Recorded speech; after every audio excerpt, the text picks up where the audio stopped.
अब आम चुनाव में आपराधिक रिकॉर्ड वाले उम्मीदवारों को लेकर पार्टियों को ज़्यादा सख्ती बरतनी पड़ेगी, क्योंकि सुप्रीम कोर्ट ने उन पर अपनी सख्ती बढ़ा दी है। सुप्रीम कोर्ट की पिछली गाइडलाइन के मुताबिक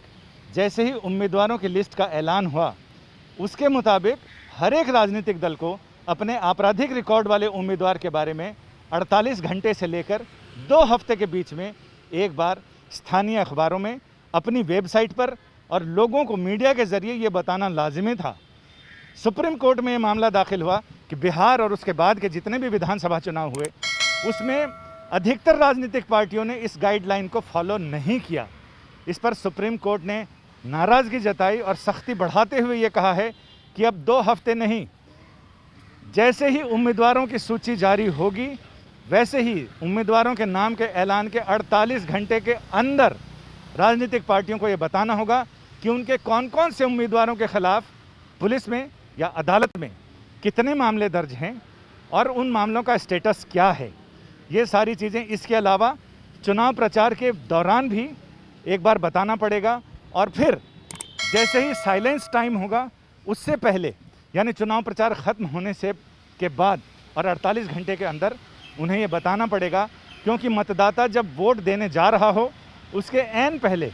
उसकी याददाश्त में रहे कि आखिर कौन से उम्मीदवार के ख़िलाफ़ कौन कौन से मामले चल रहे हैं, कौन कितना दागी है,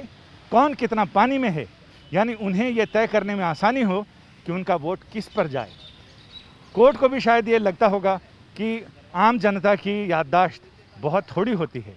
लिहाजा ये 3 बार राजनीतिक पार्टियों को अपनी वेबसाइट पर, स्थानीय अखबारों में और स्थानीय चैनलों पर अपने दागी उम्मीदवारों के बारे में बताना होगा। लेकिन पिछले विधानसभा चुनाव में जैसी प्रैक्टिस रही, राजनीतिक दलों ने या तो खानापुरी की, कोई बहुत ही छोटे मोटे अखबारों में छोटे से विज्ञापन जारी किए, लेकिन जैसी गाइडलाइन की मंशा थी उस पर कोई भी राजनीतिक दल, बड़ा राजनीतिक दल खरा नहीं उतरा। और अब कोर्ट ने अपने फैसले में साफ कर दिया है, अपनी गाइडलाइन के पैरा 4 के पॉइंट 4 में बदलाव करते हुए 2 हफ्ते की मोहलत को सिर्फ 48 घंटे तक सीमित कर दिया है। यानी अब किसी भी राजनीतिक दल को अगर उन्होंने किसी अपराधी पृष्ठभूमि के आपराधिक रिकॉर्ड वाले उम्मीदवार को टिकट दिया है तो उन्हें ये बताना पड़ेगा कि आखिर उन्होंने इसे टिकट क्यों दिया है, बाकी लोगों के मुकाबले इसमें कौन सी ऐसी खासियत है कि इसके आपराधिक रिकॉर्ड को दरकिनार करते हुए पार्टी ने इन्हें टिकट दिया है। कैमरामैन अश्विनी हेलन के साथ संजय शर्मा, दिल्ली आज तक।